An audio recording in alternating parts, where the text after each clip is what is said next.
I just thought I'll pop on and explain that although Lewis has had horses all his life, he never wanted to really ride until recently. He wanted to stick with doing the in-hand side of stuff. So he is a beginner rider, as you all are.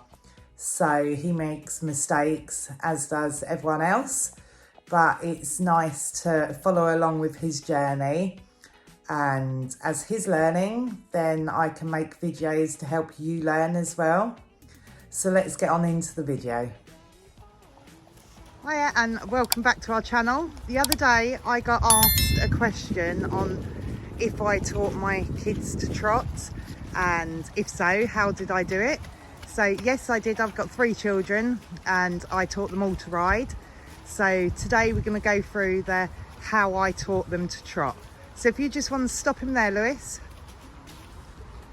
And first of all, you want to see if they can feel their seat bones. This is your seat belt in the saddle. So I'll hold Gambler. Sit on your hands.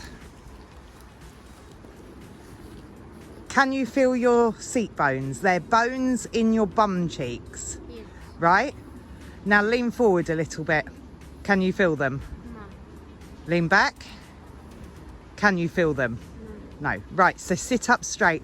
This is what you've got to do. Always sit straight so there is a line between your shoulder, your hips and your heels. And this is your centre of gravity. So if the horse does anything, that's being in this position is your seatbelt, so there is less chance of the horse being able to throw you off of balance.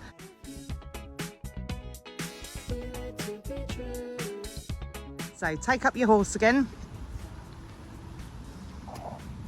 And then how I teach my kids to ride is by using a neck strap. This is just an old stirrup leather that I've buckled up, and I have actually taped it up so it can't come undone. But if he feels unbalanced at any time, he holds this strap instead of pulling on Gambler's mouth. So this is always worn. So if you like to walk on then, Lewis.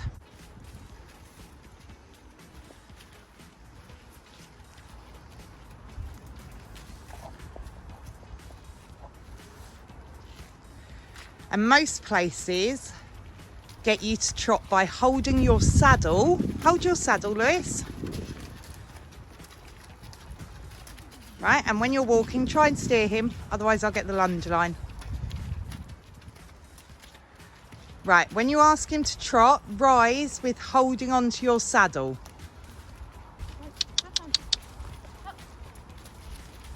Hold on. Right, Lewis, so how we trot is we rise up and down. So stand up in your stirrups and sit down. Stand up, sit down. And this is technically how you trot, but can get a bit more technical into it. It is more of a forward movement than an upwards movement.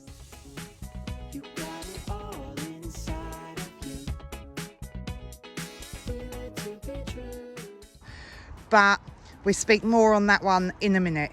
So if you get him to walk on, Lewis, and as you're walking, go up and down. It's hard, isn't it? Because you need the trot. His trot will help push you out the saddle. And until you get the leg muscles, it's really hard work.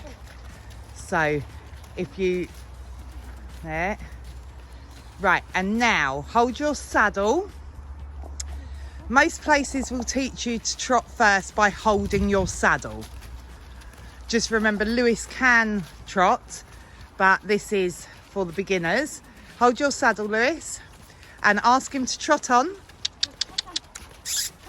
And use your saddle to... Go on, Gamby. Use your saddle to go up and down. It's hard work, isn't it? Go on, trot on. I find that it's extremely difficult to teach children to hold their saddle, because it's not a natural position that you then want them to go into. So this, we hold the neck strap, which, although I've got him on the lunge line, this actually gives him a little bit more control with the reins, because his hands are in the position that they really need to be in. So if he had to steer his horse at all or stop his horse, his hands are in a more natural position. But having the neck strap, of course they haven't got any balance when they're learning to trot, so the neck strap, he can help pull himself up if need be. Walk on, Gamby. And it will pull on the horse's neck and not their mouth until the child has got the muscles and the strength that they need. So go on then, if you trot him on, that's it. So use your neck strap, and this gives them a better positioning. And as you can see, hopefully I'll be able to slow it down.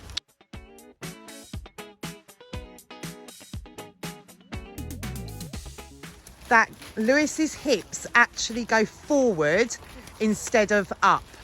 So the neck strap will help with this movement. Gambler's extremely lazy, but this is why it's he makes it hard work, but he's a brilliant horse to learn on.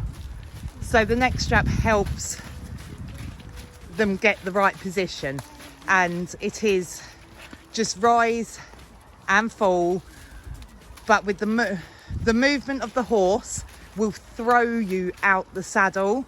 You just need to get control and get back into the saddle without banging on his back.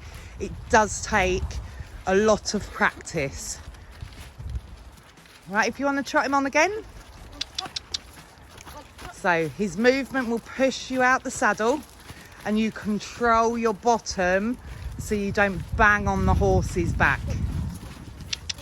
Good.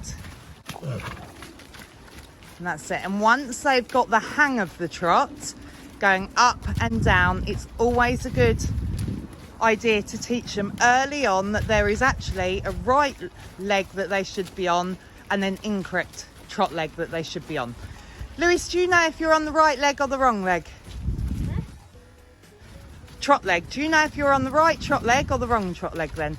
I was on the right. You was on the right trot leg. It's rise and fall with the leg to the walls. So the leg nearest the fence. So Lewis, put your left hand up. That one. That front leg, you rise when his leg goes forward, and you sit down when his leg comes back.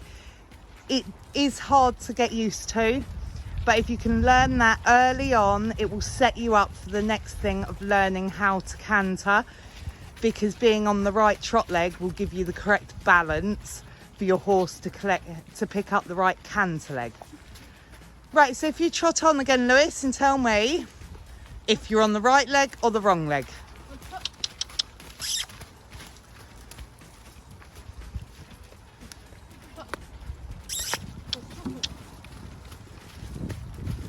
Right or wrong? Right. Wrong. Right. If you look down by his shoulders, can you see his legs moving forward? Yes. When you're trotting, you need to have a quick glance down to see if his left front leg is going forward when you go up. Yeah. If it's not, then you sit for two and you can change your leg that way. That's it. Ask him to trot. Trot.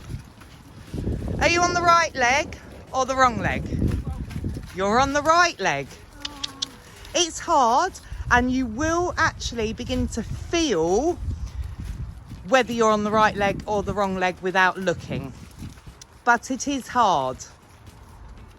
Every time I look down, I know, it's quick. It happens so quick. It does. It's a skill that takes a while to learn, so don't worry about it. This is just a bonus tip because it will set you up for the cantering. So are you on the right leg or the wrong leg? You're on the right leg now, because as his leg goes forward, his left leg, you are rising. Right, that's it. Trot him on this way. So now his right front leg will go forward as you rise. There. Are you on the right leg or the wrong leg? You are on the right leg. Now sit for 2. Good. Now you're on the wrong leg. It's hard to sit for 2 as well, because you need to counteract that bounce that he gives you so you don't rise again to get you on the right leg. But the earlier you learn it, the better. Good. Are you on the right leg or the wrong leg?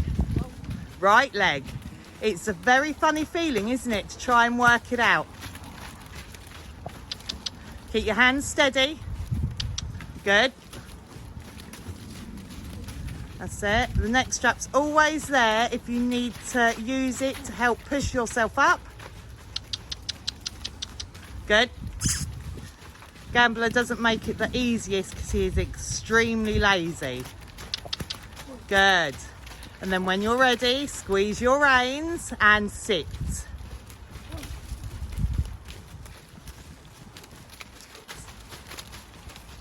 That's it. Good. Give him a pat. Well done. If you like what you see, please like and subscribe. And if you've got any questions or anything that you would like me to go through, then just drop me a comment down below. I myself do Hoys qualifiers, and I've been to Your Horse Live with my horse Willow. So there's a few hints and tips and things that I can let you know how to do. So if you've got any questions, just let me know down below. Thanks, bye.